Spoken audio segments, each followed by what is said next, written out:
Olá, pessoal, boa noite, tudo bem? Aldo, boa noite, tudo bem? Boa noite, boa noite. Hoje nós vamos falar do epiteto. Na Suda, a primeira enciclopédia da antiguidade, se lê sobre epiteto. De Herápolis, uma cidade da Frígia, um filósofo, um servo de Epafrodito, guarda-costas do imperador Nero. Estropiado em uma perna por derrame, viveu em Nicópolis, uma cidade da província de Épiro Novo.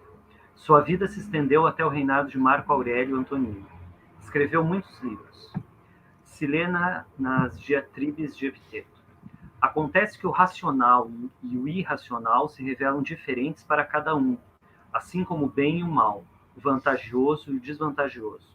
Principalmente para isso, devemos nos instruir, para aprender a aplicar de modo harmonioso à natureza a pré-noção do racional e do irracional às realidades particulares. Mais adiante. As dificuldades mostram quem são os seres humanos. De hoje em diante, quando uma dificuldade ocorrer, lembra que Deus, como um treinador, te pôs para lutar contra um difícil e jovem adversário, para que tu te tornes vencedor dos Jogos Olímpicos, o que não ocorre sem suar. Então, hoje, para a gente falar sobre tudo isso, temos aqui a honra de receber o professor Aldo. Ele está no universo de 100% da academia.edu, ele está entre o 1% mais acessado. Parabéns, Aldo, e eu queria que você se apresentasse, por favor. Boa noite, pessoal. Eu sou o professor Aldo Diniz, da Universidade Federal do Sergipe. Eu sou bolsista em produtividade pelo CNPq e pesquisador em epiteto e estoicismo há mais de 20 anos, certo? E estamos aqui justamente para lançar essa tradução que eu tenho feito já. Eu comecei a fazer exatamente há 20 anos atrás, em Petrópolis, por volta de 2002, e foi publicada em 2019 e agora com edição física no nosso país. E agradeço o convite, né, do Afonso, sempre com esse trabalho fenomenal de divulgação, né, de pesquisas científicas, de estudos clássicos e tudo mais. Muito obrigado pela oportunidade de falar com vocês. Muito obrigado, professor. Bom, vamos começar com o significado dessa palavra, né? Diatribe não é conversa, não é diálogo.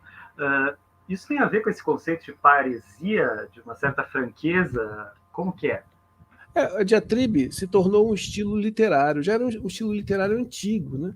É um estilo literário que tem certas figuras de linguagem, como, por exemplo, personificações, né?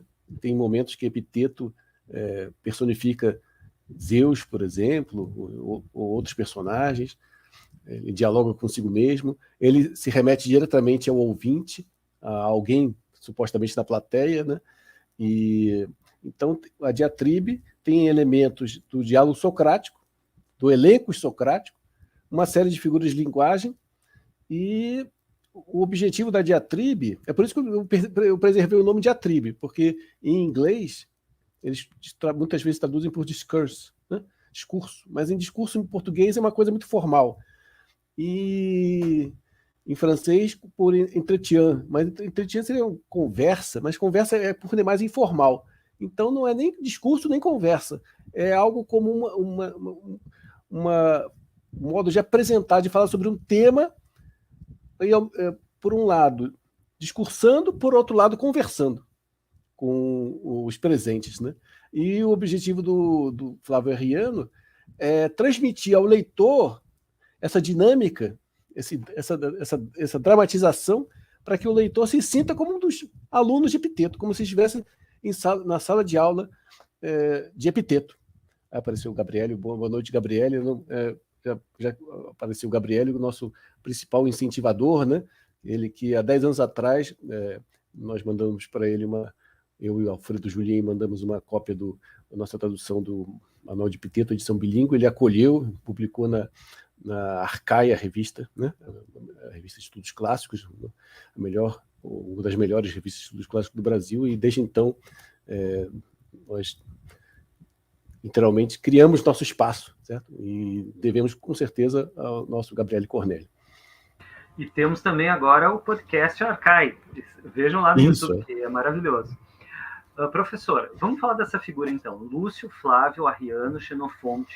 Queria saber quem eram essas pessoas que iam lá ouvir Epiteto. Então, Epiteto ele foi exilado de Roma, foi expulso de Roma por Domiciano ali por volta de 90 e se estabeleceu em Nicópolis, né, que é a cidade da vitória, uma cidade fundada por César Augusto, comemorando sua vitória contra Cleópatra e Marco Antônio. Né? E ali ele fundou uma escola de filosofia. Alguns dizem que essa escola era na sua própria casa.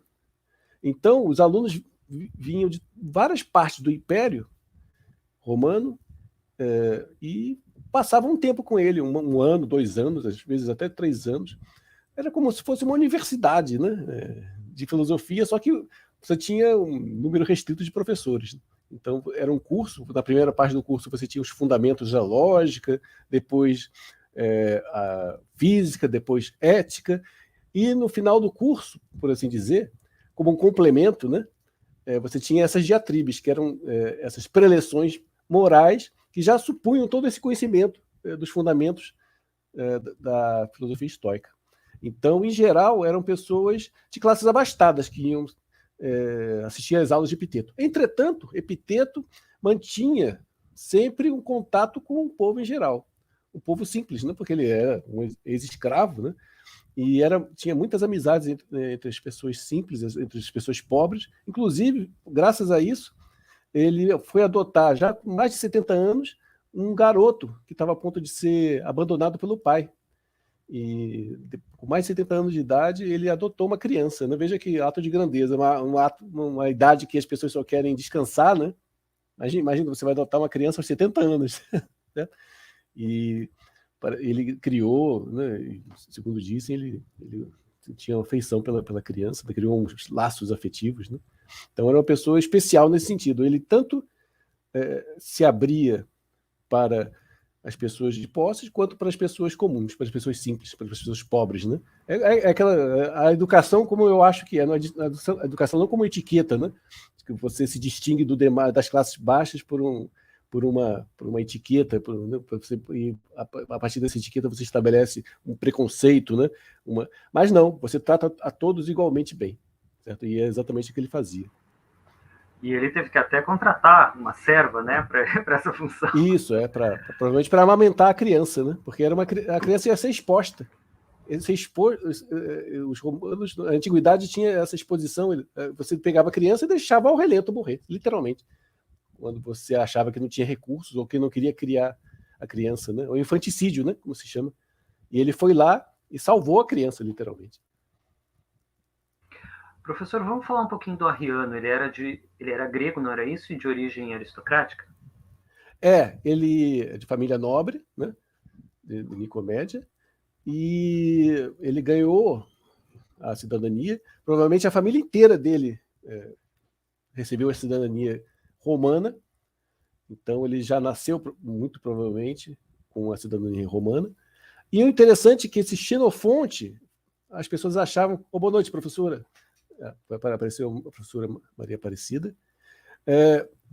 Muitas pessoas achavam que essa palavra Xenofonte, esse nome Xenofonte, era algo adicionado depois ao nome dele. Mas chegaram à conclusão que isso era parte integrante do nome dele. E é interessante que ele tentou reproduzir na vida dele mesmo um pouco o que fez Xenofonte. Quer dizer, Xenofonte, ele transcreveu as conversas de Sócrates. Certo? Então, o que fez Flávio Arriano? Ele transcreveu as conversas de Epiteto, as aulas de Epiteto. Xenofonte foi um guerreiro, ele lutou na Pérsia, né? Ao lado do Ciro, o persa, não o Ciro, o político. E, ao mesmo tempo, o Flávio Arriano foi um dos poucos gregos que chegou a liderar legiões romanas. Ele liderou 2 legiões romanas na famosa batalha contra os alanos, que ele foi governador da Capadócia por um tempo. E também ele chegou à incrível distinção de ser cônsul, foi nomeado cônsul num determinado ano, durante sua vida, naturalmente, né? E, além disso, também foi um historiador, como também teria sido Xenofonte. Então, ele buscou espelhar a vida de Xenofonte. Né? Ele foi como uma imitação, né? Ele como fosse o Xenofonte fosse um paradigma para ele seguir em vida. E ele fez isso. interessante. Agora, não sei como foi isso, não sei porque deram o nome para ele e ele se apaixonou pelo Xenofonte, o que não é difícil, qualquer um que começa a ler as memoráveis ou o banquete de Xenofonte, imediatamente se apaixona, porque o Xenofonte tinha um título de musa ática na antiguidade, né? Tamanha a doçura dos textos dele. As memoráveis, por exemplo, em muitos momentos você chora, é tão lindo que são. Mesmo nas traduções, você consegue, isso consegue passar para nós, vejam só. Então ele foi o Xenofonte dos tempos de Epiteto. Então ele fez tipo uma espécie de estenografia, não é isso? E é o que julgo. Agora não temos certeza. Alguns dizem que não, e que ele criou muita coisa na mente dele, né? E como talvez tenha feito o próprio Xenofonte, né? Isso ele era muito jovem, ele tinha 19 anos por aí. Exatamente. Mas a gente sabe que já existiam as técnicas de estenografia, né? Então era possível que ele conhecesse e que tenha transcrito, e depois ele tenha desenvolvido o texto, né? A partir de certas ideias e tudo mais. E esse texto se popularizou sem a vontade dele? Então, o texto se difundiu sem a vontade dele. Ele tinha... O costume antigo era esse, você escrevia para você mesmo, né? Como dizia Sócrates, né? Eu vou escrever esse texto, mas o texto não é o principal. O principal é a viva vox, né? A palavra viva, né? Viva vox, inclusive, o nome do nosso grupo de pesquisa aqui no Nordeste de Filosofia Antiga, aqui em Aracaju. O que importa é a palavra viva. Então, o texto era visto como algo secundário. Então, da mesma forma, o Flávio Arriano teria escrito essas diatribes para si mesmo e para os amigos. Para quando envelhecesse, ele pudesse se recordar das aulas, das ideias e tudo mais. E, segundo ele, de alguma forma, esses escritos escaparam para o público, né? Ele usa a palavra escapar mesmo, né? E aí ele resolveu dar uma forma final para as diatribes e publicou. Originariamente eram 8 livros, não chegaram só 4. Mas talvez por essa disseminação precoce, nós temos notícia dessa obra com diversos títulos diferentes pela antiguidade toda. Bom, isso mostra a importância que teve para as próprias pessoas da época, né? O professor Gabriele aqui agradecendo, muito obrigado. A professora Maria também dizendo boa noite, uma alegria ouvi-lo. Boa noite, professora. Muito bom. Bom, então, esse texto teve né, várias traduções. Vamos falar um pouquinho dos caminhos que esse texto seguiu. Ele foi escrito num grego de bar, que é o koiné, como é que é? Depois, em 1609, teve uma tradução para o francês. Então, o Flávio Arriano, ele tinha uma educação clássica, né? Então ele escrevia o grego ático. As demais obras que não chegaram dele estão escritas em grego ático, menos o Manual de Epiteto e as diatribes.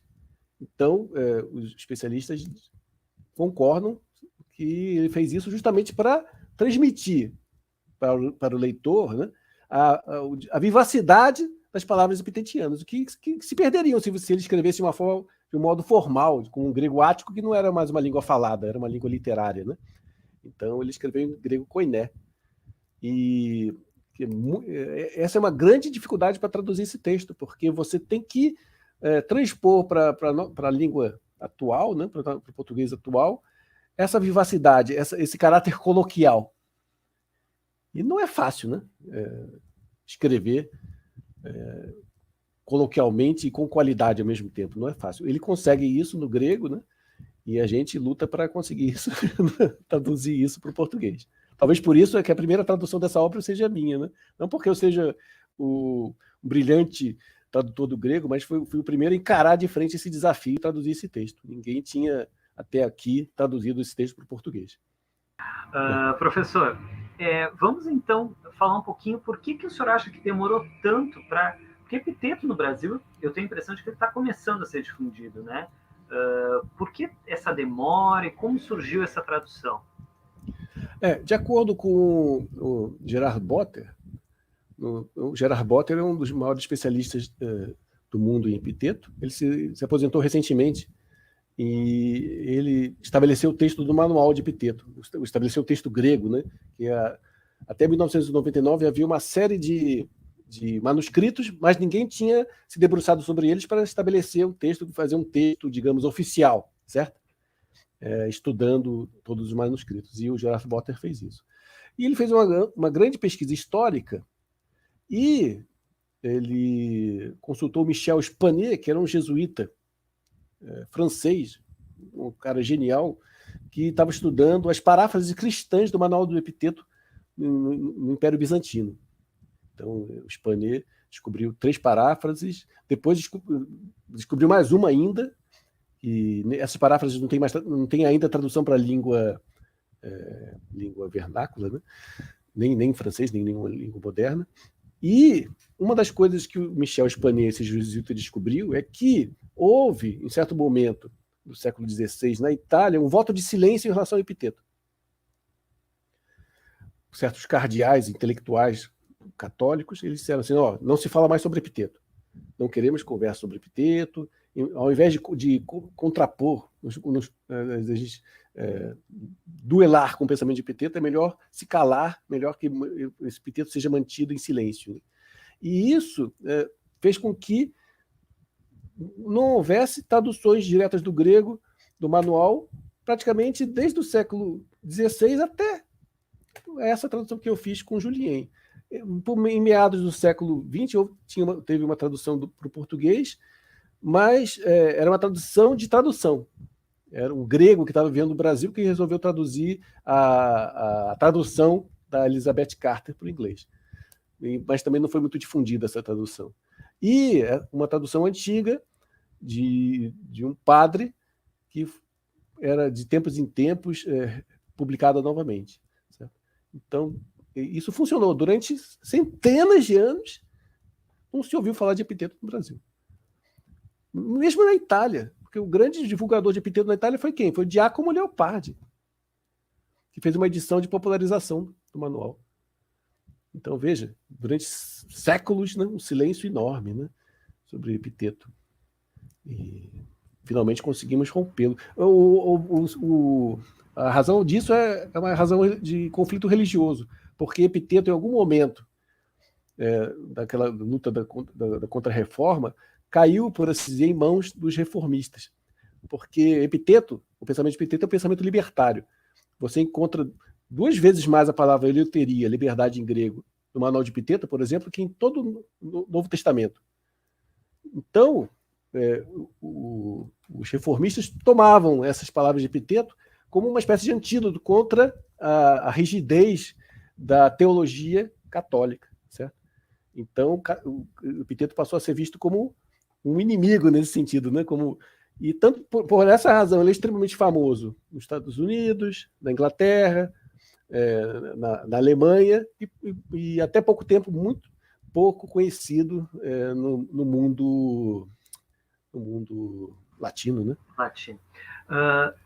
Mas esse texto saiu primeiro agora em Portugal, foi isso? Essa tradução saiu primeiro, saiu em 2019, essa do Diatribes, né? A nossa tradução do Manual de Epiteto foi em 2014, saiu em Portugal. A da Diatribes saiu em 2019, e em formato Kindle também. E está em PDF, né? Inclusive, depois a gente coloca embaixo aí, essa tradução é de livre acesso, qualquer um pode pegar o PDF e ler à vontade. E a edição física, agora estamos fazendo no Brasil, porque não havia condição de importar isso de Portugal. Hoje em dia, esses custos de importação se tornaram absurdos, né? Então, fizemos nossa edição brasileira, que está muito bonita. Onde está mesmo? Legal. Está por aqui. Está legal. Idêntica à edição portuguesa. De Coimbra. Muito bom.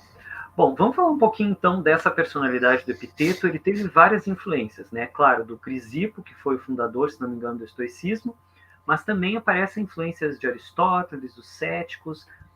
Vamos falar um pouquinho dessa mistura aí do helenismo.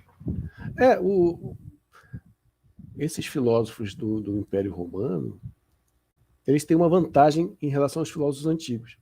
Porque os filósofos antigos estão ali fazendo a filosofia, certo? Estão no sopé da montanha, por assim dizer. Então, Platão tem antes de si os pré-socráticos, por exemplo, Aristóteles, Platão, e por aí vai. Já esses caras, no final da Antiguidade, eles podem contemplar todo o tesouro cultural da Antiguidade inteira. Isso que eu estou dizendo não sou eu. Quem diz isso é Galeno, né? Ele diz que há uma vantagem estratégica de você estar colocado naquele momento da história, porque você pode contemplar todo aquele tesouro cultural, o que era fato, né? Você tinha acesso a bibliotecas que hoje se perderam. Livros dos pré-socráticos, livros dos estoicos, livros dos epicuristas, dos cínicos, e além de todo o tesouro cultural de teatro, de poesia, de escultura, de pintura. Devia ser uma experiência fantástica estar vivendo naquele momento, né? Culturalmente falando. Certo? E eles têm essa vantagem de estar ali nessa posição privilegiada. E eles podem, como uma abelha, selecionar o pólen que eles querem experimentar. Isso também não é essa metáfora da minha, essa metáfora do próprio Sêneca. Ele diz que, como uma abelha, ele escolhe as flores que ele quer beijar, né? Das quais ele quer colher o pólen. Da mesma forma que ele, entre os filósofos, ele escolhe o que ele considera de melhor. Então, em Epiteto, temos essa conjunção surpreendente de conceitos aristotélicos com ideias platônicas, com ideias céticas e, obviamente, estoicas, né? E um pensamento muito interessante sobre esse ponto de vista. É bom notar que, por exemplo, Epiteto jamais se diz estoico. Nós é que chamamos ele de estoico.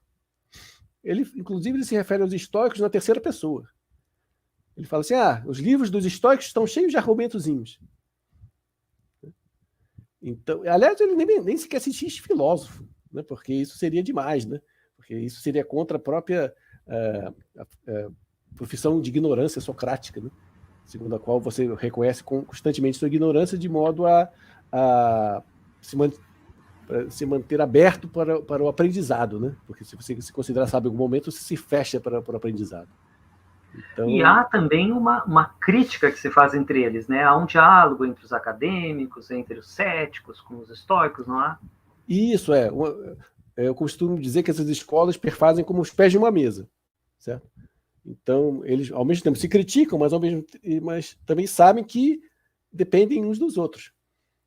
Porque, para os antigos, a verdade não é algo que você isola do diálogo. A verdade surge no diálogo. A verdade é uma construção. Né? E depende desse diálogo. Você não pode extirpar essa... É como a alma do ser humano. Né? Você não pode pegar um ser humano e separar a alma do corpo. Não pode. Sabe? A alma está no corpo, mas você não pode separar do corpo. E da mesma forma, né? O conhecimento humano vai sendo construído pelo diálogo e não pode prescindir desse diálogo. Isso é que é uma das lições muito importantes que os antigos nos dão. E hoje estamos esquecendo, né? Porque nós achamos que hoje em dia qual é a opinião generalizada? Que você precisa destruir o oponente, certo? Refutar o oponente. O que não é o caso, né? Você tem que dialogar com o oponente para testar suas ideias, para testar seus argumentos, para desenvolver, aperfeiçoar seus argumentos e por aí vai. Não para destruir o oponente. Não havia essa ideia de, vou destruir o fulano. Eu ouço muitas vezes isso. Vou refutar o pensamento estoico. Como assim vai refutar? Porque o pensamento estoico, como qualquer tipo de filosofia, tem suas dificuldades, né? Você pode apontar essas dificuldades, você pode discutir essas dificuldades, mas você jamais pode refutar. O pensamento, seja ele qual for. Eles faziam escolhas de modos de vida, né? Pelo que eu entendi. Isso, exatamente. Temos aqui um comentário do Londe, ó. Ter que traduzir e transmitir as emoções de cada termo em grego. Isso é extremamente difícil. Que legal, o pessoal está gostando bastante. Boa noite, parabéns ao amigo professor Aldo Dinucci. Desde a época do doutorado, dava para pressentir o intelectual profícuo e inteligente que o Aldo viria a ser. Esse é o meu colega da PUC do Rio. Fizemos mestrado e doutorado lá. Que ótimo. O mais importante é que em Epiteto, liberdade é tratado de modo filosófico. Bom, que bom. Obrigado, pessoal. E já a gente vai chegar nas perguntas, tá? Podem ir colocando aí. Bom, vamos trabalhar alguns conceitos, né? Logo no início ele vai apresentando conceitos como representação, desejo, impulso. Vamos falar um pouquinho de cada um deles para depois a gente colocar no quadro mais geral, por favor.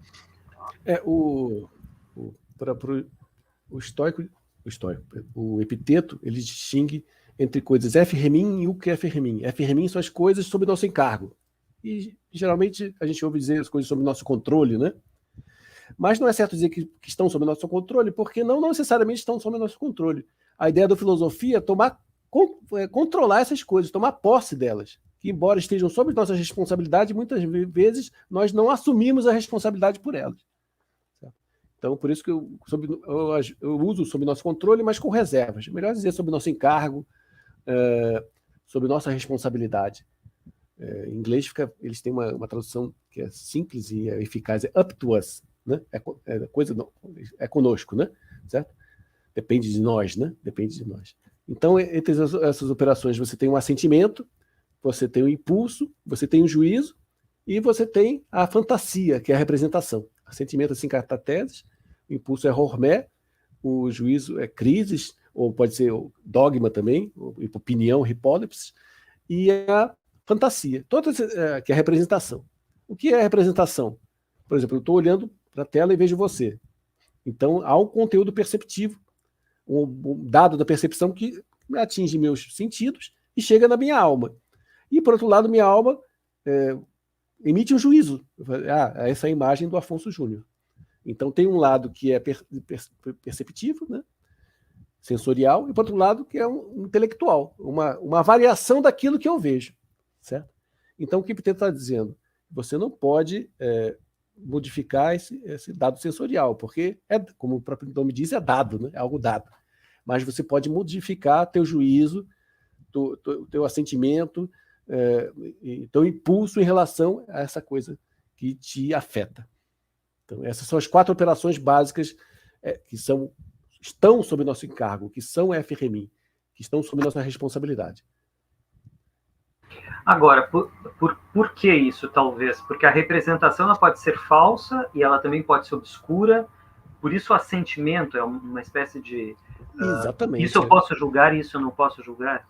Exatamente. Eu posso olhar, por exemplo, para a imagem que eu estou vendo de você e me enganar, dizer, esse aí é o Alain Delon, certo?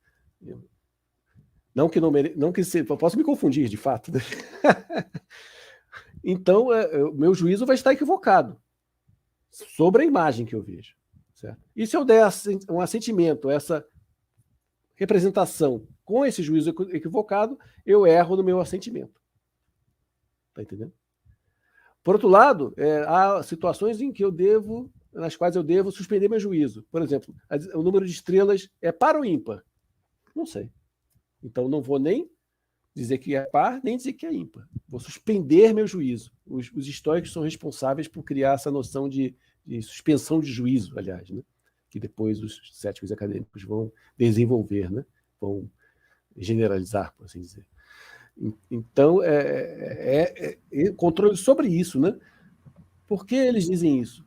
Porque nós temos que ter, para eles, conhecimento objetivo. Então, nós temos que ter uma visão condizente com a realidade. Uma visão translúcida da realidade, para que possamos interagir com essa realidade de uma forma adequada. Porque se eu erro no meu juízo sobre uma pessoa, eu vou também agir de uma forma equivocada em relação a ela. Certo? Se eu estou andando pela rua e vem uma pessoa inocente, eu penso, é um ladrão, né? Eu já vou ter uma atitude totalmente equivocada em relação a essa pessoa.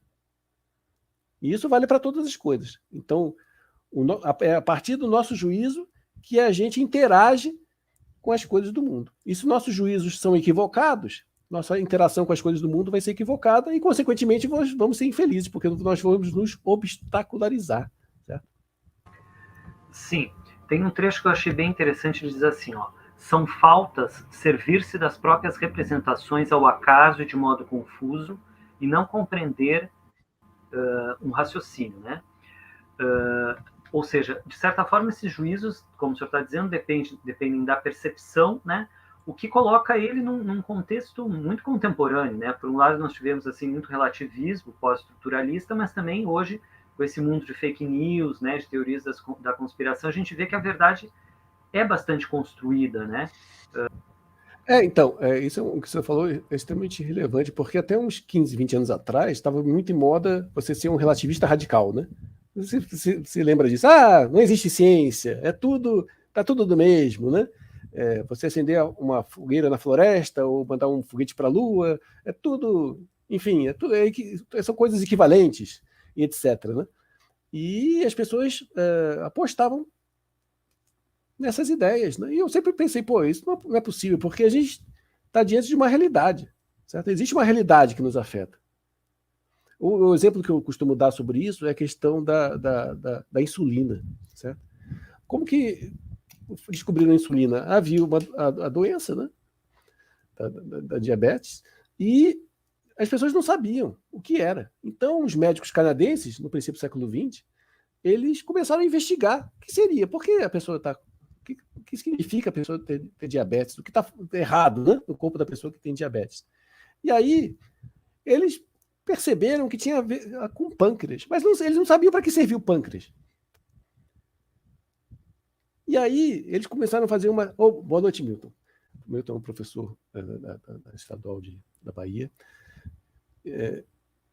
Então, eles começaram a fazer experimentos até que descobriram que a diabetes, a pessoa com diabetes tinha falta de insulina. Certo?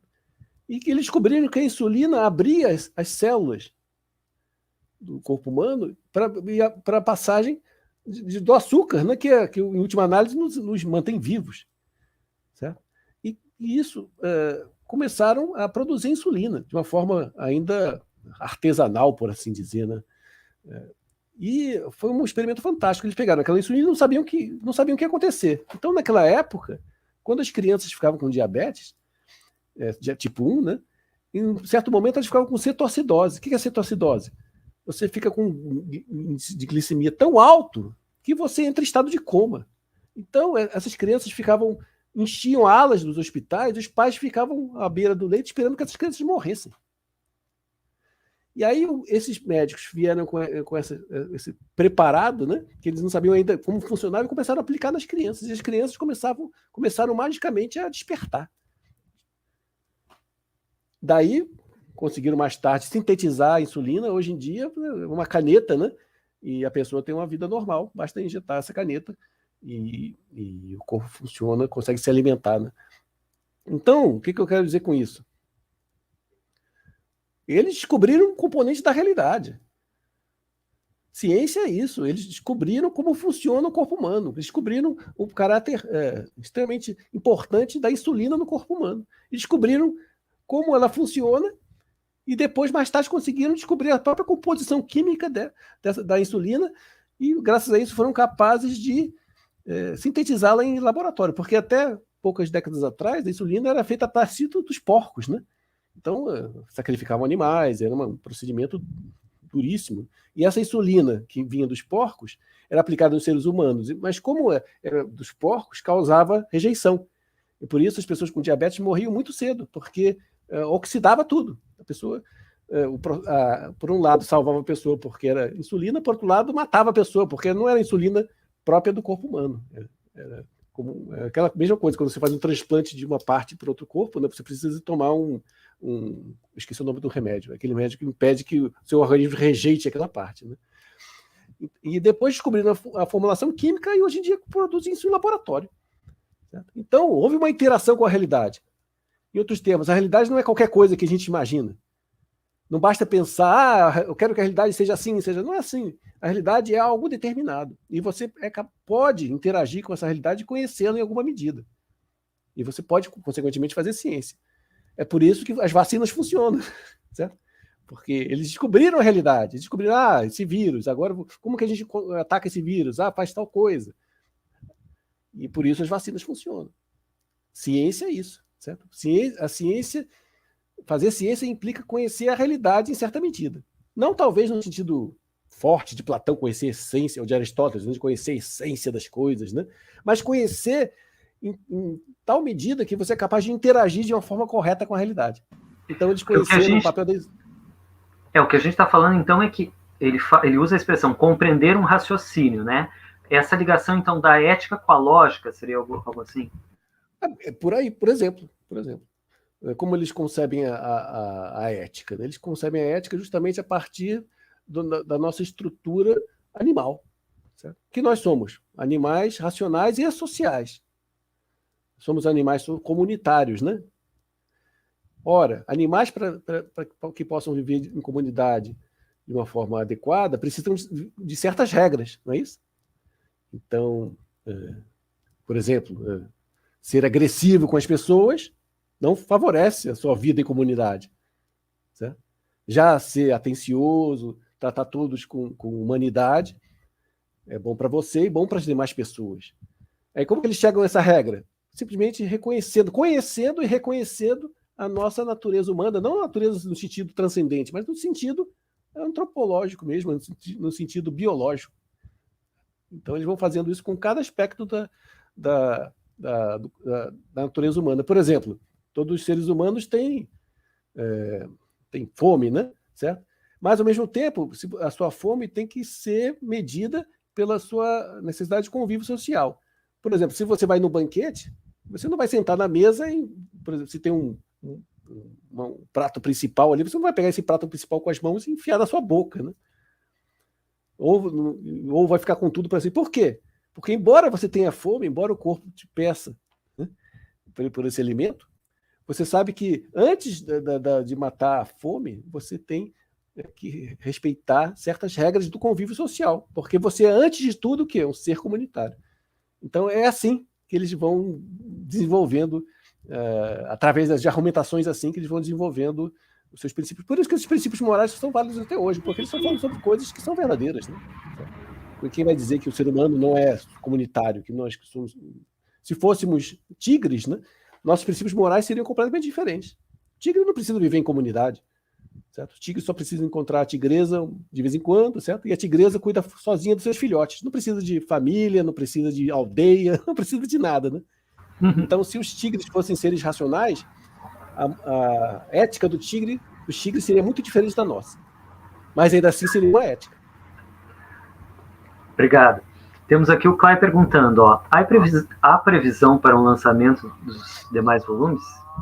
Sim, já estamos pela metade do livro 2 das diatribes. Agora coloquei mais pessoas no time aí para a gente fazer mais rapidamente, né? Tem o Brenner Brunetto, da Federal de Goiás, tem também o Cristóvão Santos, que é o meu doutorando aqui na Federal de Sergipe, e também é doutor em línguas clássicas, trabalha na Bahia. Ele está também no nosso time. Então, acho que nos próximos anos a gente encerra esse trabalho. O Marcos perguntou aqui, o Marcos já esteve com a gente, né? A notícia de como Arriano persuadiu Epiteto para escrever as diatribes, ele já estava... Não, como é que é a história? Não, então, há um consenso entre os comentadores que Arriano escreveu por si mesmo essas diatribes. Porque, de fato, havia esse costume na época de você anotar as aulas dos seus professores, né? E para lembrar, para mais tarde, né? Para mais tarde você poder acessar, para você poder consultar. Então, segundo tudo indica, Arriano fez com esse objetivo, né? Embora, né, ao mesmo tempo, isso seja um pouco duvidoso por causa do caráter, da extrema qualidade do trabalho, certo? Não parece um trabalho que foi feito como uma mera anotação, certo? Então, podemos dizer que ele tinha um duplo objetivo. Por um lado, guardar para si a memória, e por outro lado, também uma ambição literária. Agora, o que é notável é que o pensamento de Epiteto, ele, desde que foi publicado, tanto as diatribes quanto o manual foram identificados como obras de Epiteto, embora ele não tenha escrito. Quer dizer, Flávio Arriano não reclamou para si nenhum direito sobre a qualidade dos textos. Inclusive, ele deixa isso muito claro, né? Na carta Prefácio às Diatribes. Ele diz: se as obras de Epiteto, como eu transcrevi, se o pensamento de Epiteto, como eu transcrevi, for capaz de persuadir o leitor, isso se deve ao próprio Epiteto, pela sua fala genial, pela sua franqueza, por sua parresia, né? Por sua grandeza de pensamento. Mas se o leitor ler as diatribes e não perceber isso, então a culpa é minha, porque eu não fui capaz de transmitir esse brilhantismo, né? Essa genialidade do Epiteto. E o senhor teve o cuidado de deixar essa fala um pouco abrupta, né? A gente estava falando até dos elipses, né? Que é interessante que se vê que é algo vivo, bastante vivo. O Vilmar, que já esteve aqui com a gente também, comparou com Hipomenata, do Foucault. Isso. Né? Inclusive, esse é um dos títulos que dados a diatribes de Epiteto da Antiguidade. Bom, vamos falar um pouquinho então desse conceito de providência. É uma espécie de logos cósmico, né? Que, pelo que eu entendi, guia para o melhor, mesmo que você não entenda o que está acontecendo no fundo, tem um sentido. Mas isso gera uma espécie de determinismo cósmico. Como conciliar isso com a liberdade interior? Parece que essa foi uma questão para eles, não? Isso é uma grande questão. Em primeiro lugar, né, eles concebem a providência como tendo concedido a cada ser vivo a possibilidade dele se realizar. E se realizar, no sentido antigo, significa ser feliz, né? Ter a daimonia. Ser feliz aí não significa ficar alegre, ter muito prazer, mas tornar-se fértil, frutificar, né? E, por outro lado, o mundo é constituído não para cada um de nós, não para tendo como objetivo a nossa felicidade individual, mas a eclosão e o desenvolvimento do cosmos. Certo? Então, em determinado momento, temos só o fogo originário, esse fogo originário se expande, certo? E dá origem ao cosmos, que aos poucos vai envelhecendo. E nós estamos no meio disso tudo. Certo? Então, a providência, ela é, em primeiro lugar, universal. Não é como a providência cristã, que é concebida como uma força que vai nos salvar individualmente. Não é isso. Mas como um movimento de criação que visa o bem do cosmos como um todo, porque eles concebem o cosmos como um grande animal, um grande ser vivo, que tem corpo e tem alma. Então tudo se desenvolve pelo bem desse animal. E por acaso nós estamos dentro desse cosmos. Né? E qual é o nosso papel no meio desse cosmos? Aí, então a gente pode ter um pouco de eleuteria, né? Como podemos não ser totalmente determinados pela exterioridade. O que eu falei anteriormente já está uma pista, porque ele diz que, o Epiteto vai dizer que nós temos certas operações que dependem unicamente de nós. As 4 operações, né? E, por outro lado, ele vai dizer, numa das diatribes, uma dessas que estão nesse livro, que nós somos seres mistos, por assim dizer. Somos seres conflituosos, porque, por um lado, nós somos divinos, por causa do nosso pensamento, e, por outro lado, somos animalescos, por causa do nosso corpo. Então, cada ser humano tem em si, ele chama de fragmento da divindade. É por esse fragmento que nós temos pensamento, que nós temos sentimento, porque nós temos amor, por causa desse fragmento divino. Então, a divindade determina tudo o que vai acontecer. Porém, em certa medida, cada um de nós também é a divindade. Cada um de nós é um fragmento da divindade. E a gente determina também, codetermina o destino naquilo que nos compete, naquilo que nos é possível.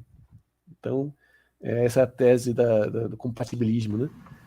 Que a Suzanne Bobbs ela descreve no livro dela sobre determinismo e liberdade nos estoicos.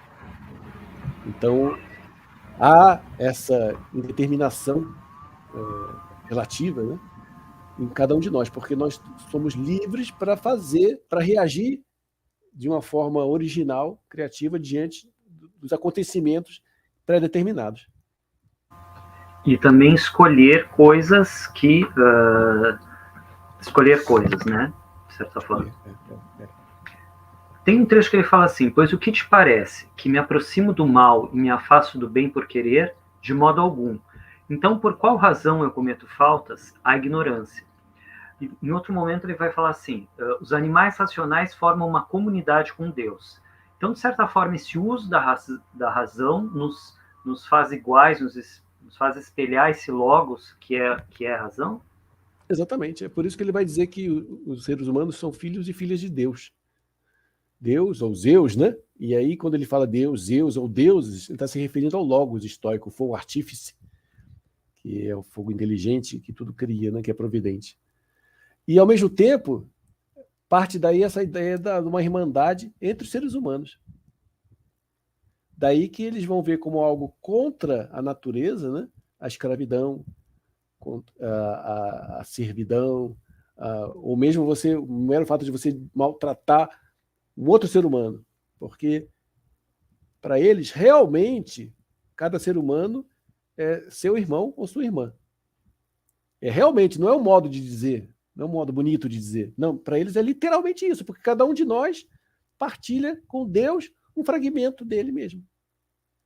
Então, cada um de nós é literalmente filho e filha de Deus e somos irmãos e irmãs uns dos outros. Que leva um pouco ao extremo os argumentos de Sócrates, né? Que ele era filho do cosmos, ou que ele fazia parte do cosmos. Exatamente. Então, vem de Sócrates, né? Vem de Sócrates, exatamente. O Clay perguntou assim, o que recomenda Epiteto para que o julgamento sobre a fantasia seja eficaz? Por que essa capacidade não pode estar tão afetada que o julgamento seja distorcido? Como vemos com os terraplanistas. Primeiro vamos explicar esse fantasia, como é que se pronuncia? É um pouquinho diferente, fantasia, né? É que nós traduzimos por representação. Fantasia vem de foz, de luz. Então é algo que, como é essa luz aqui, né? Que ilumina a si mesma, né? Cadê a luz? Tá aqui. E aquilo que está atrás dela, certo?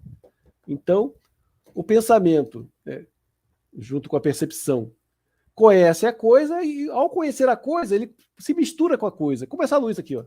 Né? A luz está me iluminando, mas ela, ao me iluminar, ela se mistura comigo. Certo?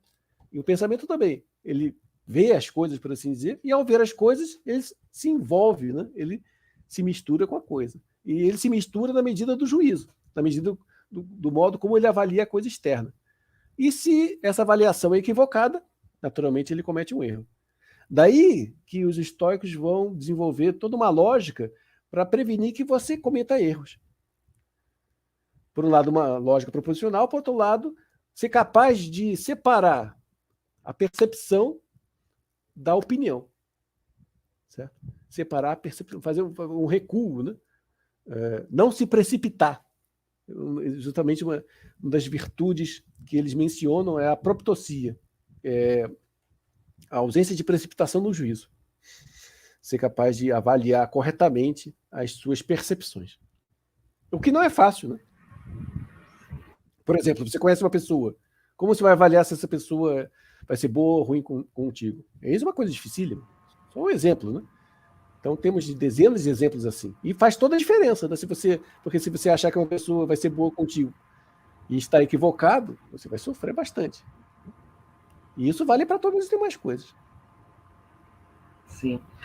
Temos aqui um público super, super seleto, né? Bastante estudioso. E nós temos aqui, então, uma pergunta bem específica. Como o assentimento do Epiteto, né, se aproxima do Kairós do Gorgias, né? Gorgiano. Para quem não se lembra, o Marcos esteve aqui com a gente falando de Gorgias, né? Kairós, o que é? O momento oportuno? Exatamente. Kairós é o momento qualitativo, o tempo qualitativo que se opõe ao tempo quantitativo, Cronos, né? Então, o Kairós representa a oportunidade, a estação, né? O momento propício. E essa pergunta que ele fez, na verdade, é uma pergunta retórica, porque estávamos conversando sobre isso, né? essa proximidade de Gorgias com o Epiteto. Porque para Gorgias, é fundamental. Para você conhecer a realidade, você tem que conhecer o Kairós. Porque o Kairós é que estabelece a conexão entre os dados do real. Se você está no Kairós, você está no centro da realidade. Você tem acesso ao real. Por exemplo, um político, né? O político, antes de proferir um discurso, ele tem que conhecer a realidade. O que pensam os eleitores, como ele vai persuadir os eleitores, como ele vai persuadir os diferentes grupos de pessoas. Somente se ele tiver plena ciência desse momento, desse Kairós, é que ele vai poder fazer um discurso efetivo. Caso contrário, ele vai fazer um discurso fora de hora, um discurso despropositado, né? Um discurso fora da ocasião, né? Como vocês já viram, tem até uma expressão que você diz, alguém diz alguma coisa fora de contexto e a gente diz, pô, não era o momento para dizer isso, não era ocasião para dizer isso, porque ele fala fora do Kairos. E naturalmente ele fracassa, né? E também, no estoicismo, você está no centro da realidade quando você tem a fantasia cataléptica, quando tem a representação compreensiva. E a representação compreensiva é justamente isso. Você compreender o que você tem diante de si. Certo? Você ter uma noção correta do que está acontecendo. E como disse o Tocqueville, o Donato Ferrara já me citou muitas vezes, o tempo todo eu peço para ele me lembrar dessa citação, que vocês sabem, Tocqueville, né, que fez aquela viagem pelos Estados Unidos para saber o que estava acontecendo, né, para ter uma ideia da situação política no país. E ele diz algo que eu parafraseio assim: não há nada mais difícil do que saber o que está acontecendo. Não há nada mais difícil do que saber o que está acontecendo. E é de fato. Vejam, por exemplo, hoje, né? Pois é, né? Professor, eu tenho a impressão que o estoicismo ele criou uma ponte. Lendo agora essas coisas, eu fiquei pensando, porque havia a physis grega, que era um pouco divina, né, que tinha a ver com processos, com movimentos. Depois temos o neoplatonismo renascentista. E eu fiquei... para mim, parecia que faltava alguma coisa aí no meio, né? E eu tive a impressão que o estoicismo meio que cria essa ponte, não? Com certeza, com certeza. Ele tem vários elementos que depois vão ser aproveitados, né? Vão ser reutilizados, vão ser apropriados, né? Que os neoplatônicos vão se apropriar. E eles estudaram muito estoicismo. O Simplício, por exemplo, ele fez um comentário, um manual de Epiteto gigantesco. Eles liam muito o estoicismo, na antiguidade toda, né? Eles se dedicavam a se estudar uns aos outros. E os neoplatônicos estavam numa posição extremamente privilegiada, podiam até já ler, né, as obras de Epiteto, de Sêneca, estava tudo diante deles, né? Então, com certeza, vários elementos ali você vai ver posteriormente no neoplatonismo e assim por diante, com certeza. Inclusive, essa questão dos oráculos, né? Que costuma ser as pessoas... Vocês sabem que os neoplatônicos, muitos, né, eles faziam uso de oráculos e para eles era uma ciência. Inclusive, temos Hipátia de Alexandria, que ensinava seus alunos a usar certos tipos de oráculos. E os estoicos já tinham escrito vários livros tentando fundamentar teoricamente o uso de oráculos. Então, os estoicos também têm uma vertente que não se encaixa um lado, digamos, marginal, né? Certo? Que não costuma ser mencionado, né? É um estudo que eu quero fazer mais tarde também sobre o uso que os oráculos e os estoicos fazem, o estudo, a reflexão deles sobre os oráculos e sobre a teologia mesmo, que, aliás, o Cristóvão, que é meu aluno de doutorado, que está fazendo, eu encarreguei ele disso, né, de fazer uma tradução do Cornutus, que é um filósofo romano, que escreveu uma obra de teologia. Então, vai ser o primeiro passo para a gente caminhar em uma obra que não tem tradução no português. Porque nós estamos falando, então, desse cosmos que é permeado por uma força divina, né? Que, de certa forma, se contrapõe um pouquinho ao Santo Agostinho, que, apesar de lutar contra os maniqueístas, mas tinha um pouco essa visão da matéria como algo mais degradado, ruim, né? Apesar de Epiteto falar do corpo, tem esse paradoxo. Pois, tá vendo? Já em Epiteto você começa a ver isso. É impressionante. Essa certa oposição corpo e alma. Porque ele diz, não, você tem que escolher entre a sua estirpe humana, sua estirpe divina e estirpe animalesca. Tem que fazer uma escolha. Então, existe uma certa resistência da matéria em relação à própria divindade. Sendo que a matéria, ao mesmo tempo, é parte da divindade. Veja que interessante. Mas também cuidar, né? Cuidar da sua razão e cuidar do seu corpo, né? Tá isso exatamente. Os históricos não vão chegar a denegrir o corpo ou proibir prazeres. Para eles isso é impossível, porque vai haver um movimento posterior no cristianismo, né? Quem estuda isso é o Marco Chês, lá da Federal Fluminense, no qual o Evrágio Pôntico, né? Ele vai fazer uma hipóstase das paixões. Para Evrágio Pôntico, as paixões são demônios que tentam tomar posse do ser humano, né? Enquanto para os históricos as paixões são só o resultado do assentimento a falsas opiniões. Certo. Mas já está ali colocado um elemento que vai levar mais tarde a Agostinho e tudo mais. Sim. Bom, vamos falar um pouquinho dessa questão da moral, porque a gente está falando dessa coisa da liberdade, né, aparecer nesses textos, e me parece que a moral está sempre relacionada a um contexto, né? Como a gente conversou antes, não tem essa moral abstrata que serve para tudo, né? Tá muito ligado ao mundo, não é? Exatamente. Então, isso é importante falar, né? Porque vocês não vão encontrar nos estoicos uma lista de deveres, princípios absolutos, eles não vão tentar demonstrar racionalmente princípios morais, como tentou Kant, né? Porque primeiro eles vão ver esses princípios evoluindo naturalmente a partir da própria natureza humana, certo? E depois, por certos tropeços da humanidade, vai havendo uma confusão desses princípios entre os seres humanos, né? E vai se formando um senso comum que é repleto de inconsistências, de falsidades.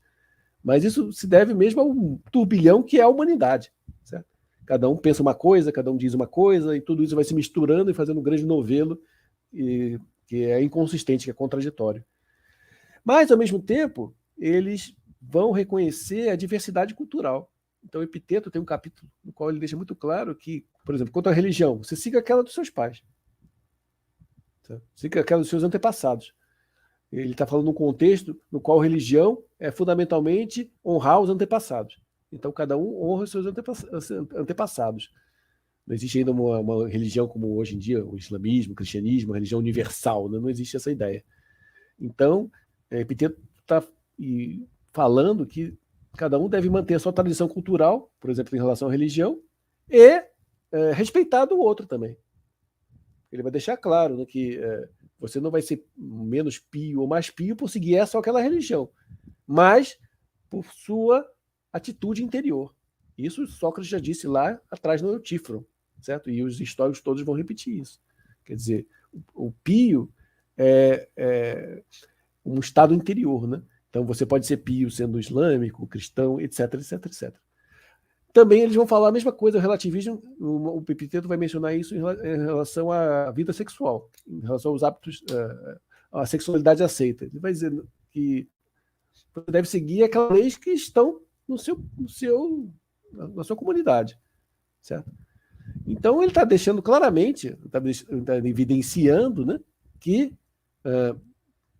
essas leis são relativas, porque obviamente eles sabiam desde a antiguidade que essas leis referentes a sexo variavam de lugar para lugar. Em alguns lugares você podia casar com seu próprio irmão, né, ou irmã, no Egito.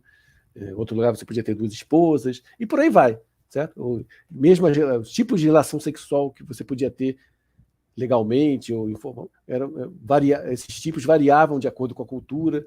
Né? Os antigos tinham um conhecimento muito grande disso, porque era uma era do grande comércio, então eles conheciam várias diferentes culturas. E, desse modo, eles estabelecem que não existe uma prescrição moral, não existe um modo certo de ser sexual, por exemplo. Isso aí vai variar de acordo com os costumes. E, então, é legal que, ao mesmo tempo, eles não querem impor sobre ninguém uma religião, um modo de ser sexual ou princípios morais, né? Eles não veem isso nem como possível, nem como desejável. Não é possível porque eles não podem fazer a humanidade toda se tornar filósofa, né? Todos os seres humanos virarem filósofos é impossível. E não é desejável, nem lícito, porque eles não veem em si essa sabedoria. Lembre-se do princípio da profissão socrática de ignorância. Ninguém pode dizer que é o conhecedor da verdade. Quem disser isso está mentindo, certo? Então, embora eles sejam filósofos, embora eles desenvolvam esses pensamentos, eles sabem que não são donos da verdade, e como não são donos da verdade, não podem impor isso a ninguém. E é outro problema que nós vemos hoje em dia, né? Todos tentando impor uns aos outros, né, certos princípios, certas... Nós temos aqui, o William me fez uma pergunta bem simples, né? Fazer uma comparação do que aproxima, do que distancia estoicismo e neoplatonismo. Bem rapidinho, depois a gente pode até pensar numa live sobre isso. Isso é uma questão difícil, né? Eu podia fazer uma live até chamando os neoplatônicos, né, genuínos, certo? uma coisa que aproxima é essa questão de um cosmos, né? De uma unidade cósmica, de uma ordem cósmica. É claro que isso aproxima do pensamento antigo inteiro, né? Porque o pensamento antigo inteiro aposta no cosmos, na ideia do cosmos. Certo? Então, agora, algo que distancia é que os neoplatônicos começam a pensar em coisas para além da razão. Certo? E essa ideia ainda é uma ideia em germe no estoicismo. Costumam acusar os estoicos de serem racionalistas ao extremo, né? Mas isso não é verdade. Primeiro, porque eles fazem a profissão socrática de ignorância, e segundo, porque eles restringem o conhecimento humano à fantasia, à representação. Isso significa que nós não temos acesso para o que está além da representação. Quem descobriu isso brilhantemente foi o Deleuze. Tem um texto de divulgação no meu blog sobre isso, né? Eu falo sobre o Deleuze e essa questão da ontologia da superfície. Né? Então, de certa forma, nós estamos sempre na superfície do cosmos. Nós estamos na esfera da mudança, da percepção, que, de certa maneira, é meramente virtual. Porque a percepção não é real. Nós sabemos, hoje em dia, eles sabiam naquela época. Né? Então, o mundo em si mesmo, não no sentido platônico, mas no sentido forte do termo, para além das nossas percepções, vai estar sempre para além de nós mesmos. Certo? E isso, com certeza, aproxima o estoicismo de uma forma inesperada do neoplatonismo. Né? Quando a gente começa a falar do inefável, certo? Do que está para além do nosso conhecimento e do nosso entendimento.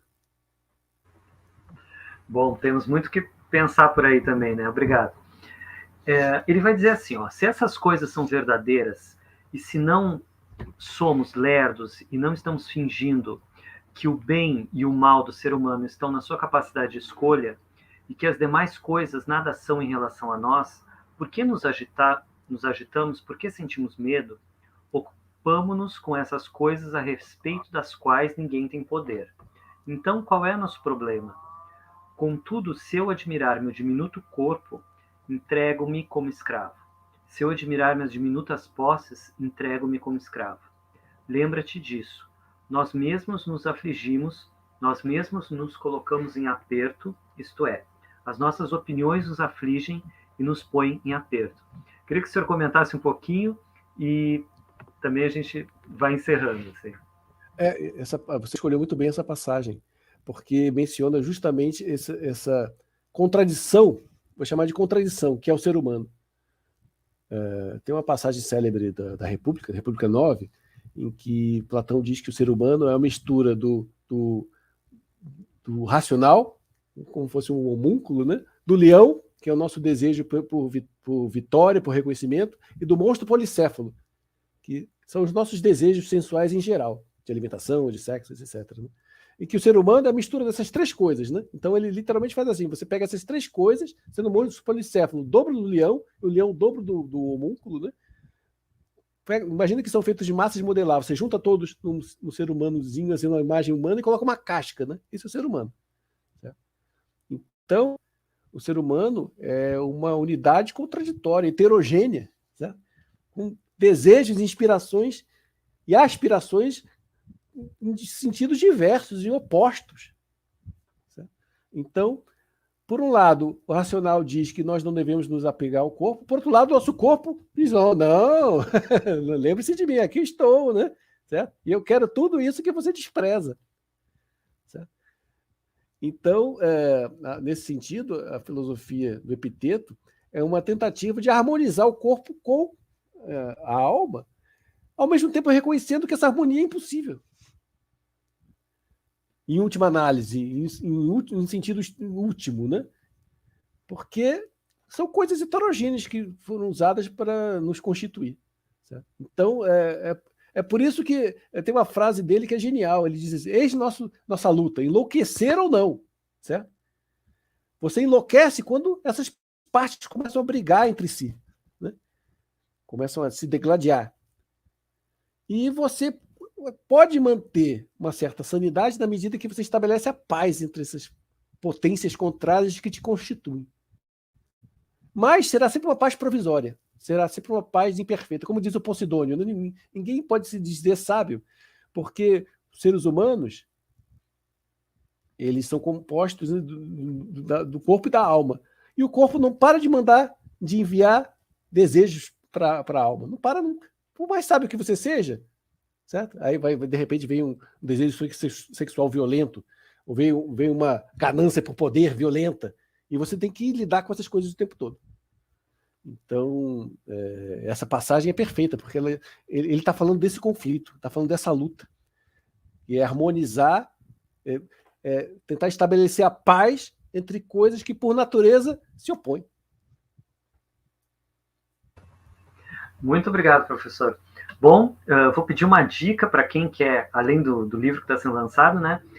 Uma dica que o senhor dê de leitura para quem quer se aprofundar nesses temas, por favor. Tem um texto da Raquel Gazola que eu sempre recomendo, que é o Ofício do Filósofo Estoico. Está esgotado, mas tem por aí, vocês encontram na internet em outras versões, né? Talvez ela em breve seja reeditado. Tem também o nosso livro de Lógica Estoica, meu e de outros autores, está na página da revista Prometeus. Basta colocar Introdução à Lógica Proposicional Estoica, já aparece lá. É um livro legal porque tem uma introdução histórica, tem uma lista de todos os filósofos estoicos, tem uma série de partes muito interessantes. Eu acho que é um dos poucos livros escritos no mundo sobre isso. E tem a nossa edição do Manual de Epiteto, né? E tem um livro, do Pierre Hadot, né?